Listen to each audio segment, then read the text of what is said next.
Oxford Bookworms Stage 2. Published by FLTRP. Copyright Oxford University Press, 2009. 书虫牛津英汉双语读物第2集，亨利八世和他的6位妻子。Henry VIII and His 6 Wives by Janet Hardy Gould. Read by Rachel Atkins. Chapter 1. King Henry is dead. My name is Catherine Parr. A month ago, I was the Queen of England, the wife of King Henry VIII. Henry died, and we buried him last week in St. George's Church, Windsor.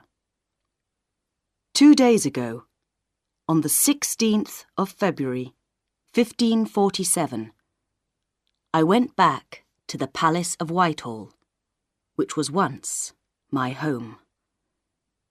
I wanted to take my letters and books and bring them back to my house. Margaret, my new maid, came to the palace with me. She's very young and doesn't know a lot about the world. She has only just come up to London from her home in Somerset. Perhaps I was like her when I was 12. I, too, was always asking questions and wanting answers immediately. When we arrived at the palace, it was cold and dark. We walked into Henry's room. I sat down in one of Henry's large chairs in front of his wooden writing desk and looked at the pictures around the room. Next to me, there was a big picture of Henry when he was young. He was very handsome then, not like the fat old man he was later. I thought his blue eyes were watching me. I turned to Margaret and said, "You see that picture of the king? That's what he was like when he was young. Tall and strong and handsome. People say that he never got tired. He could go out riding all day, changing his horses 9 or 10 times, and then he could dance all night. He was clever, too. He could speak 5 languages. Will people remember him like that? Or will they only remember him because he had 6 wives?" "Did he really have so many wives?" said Margaret. "Yes, of course. I thought that everyone knew that." Margaret looked away and said, "We didn't get much news from London at home, and my family's house is a long way from the nearest village." "It doesn't matter," I said, smiling. "One day I'll tell you the story of my husband Henry's life." On the desk in front of me, there was a wooden box with a large gold H on the top. I opened it slowly and took out some old letters. Each letter was in different writing, and some of them were old and yellow. One letter had a picture of a large bird on it. It was from Henry's 2nd wife, Anne Boleyn. "Margaret," I said, "I've found some letters from Henry's other wives. There's also a beautiful gold necklace and a small piece of hair."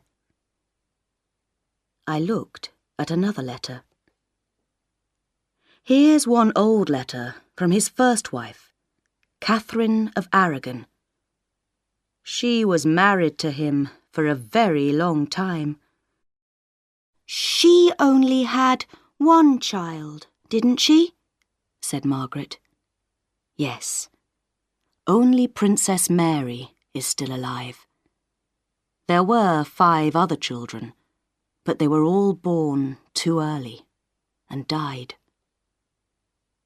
Again, I looked at the letter with the picture of the bird on it.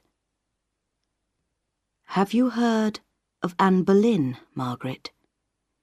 Yes. My mother talked about her. She said she was a very bad woman. Well, that's what some people say. Anne was the mother of Henry's second daughter, Princess Elizabeth. Look, I said. This one is from Catherine Howard, Henry's 5th wife. Both Anne and Catherine were beheaded in that terrible prison, the Tower of London. Why did the king send them to their deaths? Asked Margaret. She looked afraid. They had many enemies who told the king that they had lovers. Perhaps the stories were true. I don't know. But the king believed them. I looked at another letter. This one is from Jane Seymour. She was the 3rd wife and the mother of Henry's only living son. He is now our king, Edward VI. Was Jane Seymour beheaded too? Asked Margaret. No. Poor Queen Jane died soon after Edward was born. I looked at the last, short letter. Look, a letter from Anne of Cleves, Henry's 4th wife. Did she have any children? Asked Margaret. No, I laughed. Henry thought that Anne was very ugly, and he didn't want her to be the mother of his children. Margaret was silent. Then she said, King Henry sounds like a terrible husband. He wasn't all bad, Margaret. There were good times too. He was clever at so many things. Horse riding and tennis, writing and playing music. He wrote many beautiful songs, and he had a wonderful singing voice. But it's true that he wasn't very kind to his wives. Margaret looked at the box. So, why did he keep these letters from them? She asked. Oh, you ask so many questions, Margaret. I don't know.